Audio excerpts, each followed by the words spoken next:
એક ગુજરાતીને મહારાષ્ટ્રમાં મરાઠી નથી આવડતી એટલા માટે થઈ અને મારવામાં આવે છે.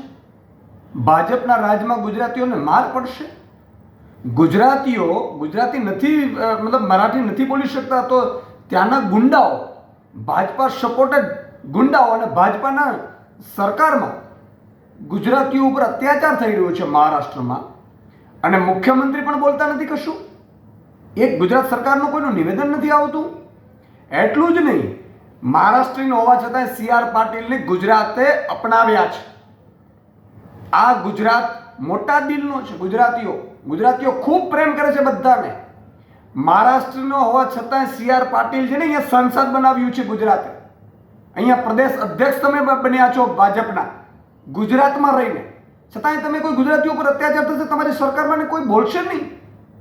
આ તો કેવો ન્યાય છે?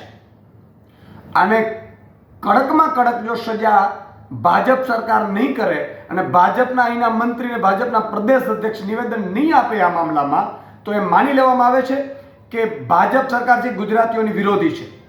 ગુજરાતીઓને માત્ર મત જોઈએ છે ભાજપ સરકારને. એટલા માટે આ હુમલાને અમે વખોડીએ છીએ. એક આમ આદમી પાર્ટીના પ્રદેશ અધ્યક્ષ તરીકે માંગ પણ કરું છું કે આમની સામે કડકમાં કડક સજા થાય. એ કોણ છે? રાજ ઠાકરે અમારા ગુજરાતીઓ પર અત્યાચાર કરવા નીકળશે, અમારા ગુજરાતીઓ પર. અને એ પણ અમે બધાને અપનાવીએ છીએ ત્યારે. એટલે ભાજપ સરકાર આમની સામે પગલાં લે, નહીં તો એ માની લેવામાં આવશે કે ભાજપ છે એ ગુજરાતીઓની વિરોધી છે. જય જય ગરવી ગુજરાત.